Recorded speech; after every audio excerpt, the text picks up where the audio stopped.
Hello दोस्तों। महालक्ष्मी का सगड़ा या महालक्ष्मी का सगड़ा जो है वो परसों जो है उसका आखिरी दिन है, जिस दिन सभी लोग जिन्होंने वो सगड़ा बांधा होगा वो छोड़ेंगे उस सगड़े का, या आप ये कह सकते हैं कि उस सगड़े का उद्यापन है या उसका आखिरी दिन है जब हम उसकी पूजा करेंगे और भोग लगाकर जो है लक्ष्मी माता या लक्ष्मी माता की कृपा को हासिल करेंगे। मैंने कई लोगों को इसको महालक्ष्मी का सगड़ा बोलते हुए सुना है, बट सिंधी में लक्ष्मी नहीं होता, लक्ष्मी होता है।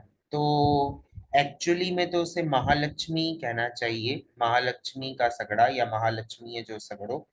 बट एनीवेज, मेरा आपको बताना फर्ज था। पर आज मेरी वीडियो का मकसद आपको इस फेस्टिवल से रिलेटेड पौराणिक और वैदिक इतिहास बताना है, या इसके पीछे जो पौराणिक और वैदिक महत्व है इसका, वो मैंने आपको बताना है।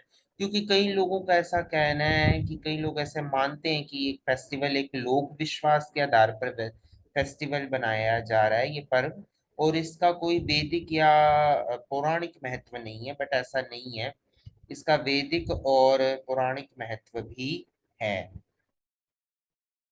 तो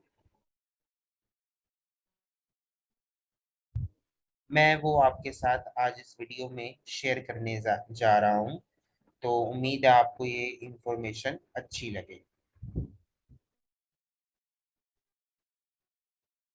तो मैंने नारद पुराण में से लिया है एक हवाला, जिसके अंदर पूर्व भाग चतुर्थ पाद में से मैंने लिए। गीता प्रेस गोरखपुर द्वारा प्रकाशित, आप ये ले सकते हैं।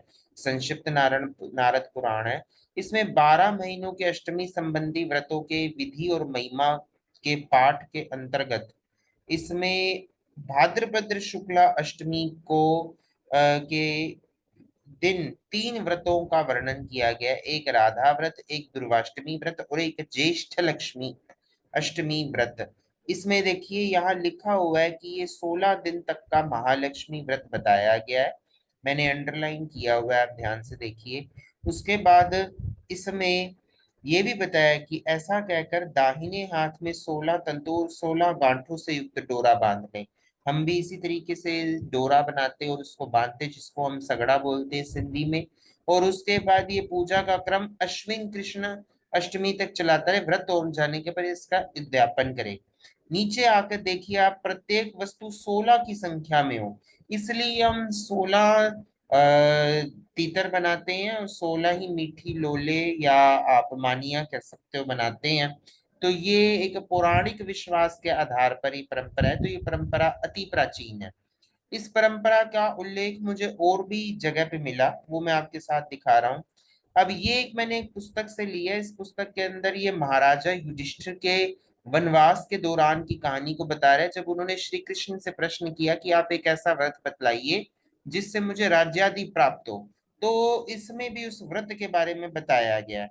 उससे के बाद मैंने एक और पुस्तक देवदत्त पटनायक द्वारा लिखी हुई ये पुस्तक है, जय। ये एक्चुअली में इंग्लिश में भी है और इसका हिंदी अनुवाद भी है। मुझे ये हिंदी अनुवाद में कहीं मिला, जिसमें बताया कि कुंती ने तभी अपने पुत्रों की भलाई के लिए गज पूजा का आयोजन किया। उसने शहर के कुम्हारों को मिट्टी के हाथी बनाकर लाने को कहा। तो यहाँ पे वो गज पूजा का वर्णन है। अब आपके दिल में ये सवाल आ सकता है कि हम तो घोड़े को रख के या घोड़े की मिट्टी की प्रतिमा रख के उसमें लक्ष्मी का आवाहन करके पूजन करते हैं। तो उसका भी मैं आपको कारण बताता हूँ। आप गूगल पे सर्च करेंगे तो ये देखो, पितृपक्ष अष्टमी महालक्ष्मी पूजा कैसे करें, आपको ऐसी अनेक वीडियोस मिल जाएंगी नॉर्थ इंडियंस की, जिन्होंने हाथी का बनाया होगा। आप ये वीडियो भी देख सकते हैं। ऐसे बहुत सारी वीडियोस आपको मिल जाएंगी। आपने एक जोनसी भी देखनी है वो देख लें। और इसमें भी आपको वही बताया होगा कि 16 दीप जला लीजिए, 16 ये बना लीजिए, वो बना लीजिए, जो उनकी अपनी परंपरा है। तो इन इन नॉर्थ इंडियंस में या अपन ये कह लें हिंदी भाषी में हाथी पूजन का परंपरा है। पर हमारे सिंध में घोड़े की पूजा का इसलिए परंपरा है क्योंकि सिंध के ऐतिहासिक दस्तावेजों में हमें ये पता लगता है और कि सिंध के घोड़े बहुत मशहूर थे। इसलिए हमारे वहां पे हाथी की पूजा का चलन नहीं, घोड़े की पूजा का चलन हुआ। अब इसका वैदिक आधार क्या है वो भी मैं आपको बताऊंगा। वैदिक आधार आप देखिए।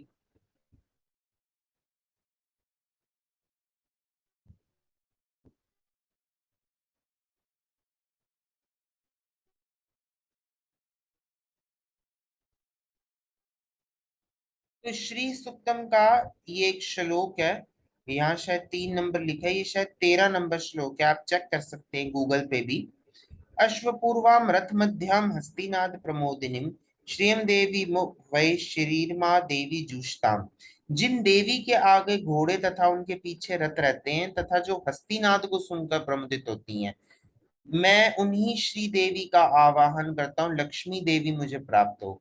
तो वो देवी जो हाथियों की आवाज को सुनकर खुश होती हैं, और वो देवी जिनके आगे घोड़े और उनके पीछे रथ रहते हैं। तो इससे भी साफ पता लगता है कि लक्ष्मी को सदैव घोड़े से जोड़ा गया है।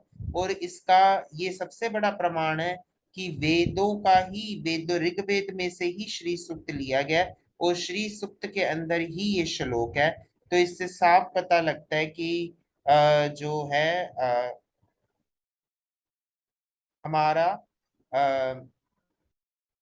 जो फेस्टिवल है या जो हमारा बनाने का तरीका है उसका अपना एक वैदिक महत्व है। आप फिर से देखिए, अश्वपूर्वाम रथ मध्याम हस्तिनाद प्रमोदिनीम श्रियम देवी मुख वै श्रीर्मा देवी जूष्टाम।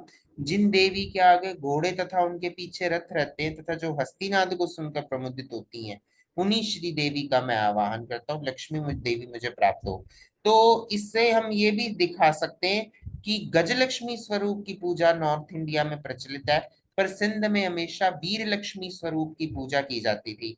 पर आप यही कहेंगे कि ऐसे चित्र हमें नहीं मिलते। चित्र हमें इसलिए नहीं मिलते क्योंकि अक्सर जो है वो इंडिया में तो नॉर्थ इंडियंस की पॉपुलेशन ऑब्वियसली ज्यादा होगी, हिंदी भाषी ज्यादा है, तो उन्हीं के कल्चर को ज्यादा रिप्रेजेंट किया जाएगा, पेंटिंग भी उन्हीं की ज्यादा मिलेंगी। और वैसे भी सिंधी कल्चर को या उन परंपराओं को कितना ही लोग दिखाते हैं या उन्हें एक्सप्रेस किया जाता है या उनको अपॉर्चुनिटी इतनी मिलती है, एनीवेज। बट ये एक फेस्टिवल अपने आप में एक वैदिक आधार और पौराणिक आधार रखता है।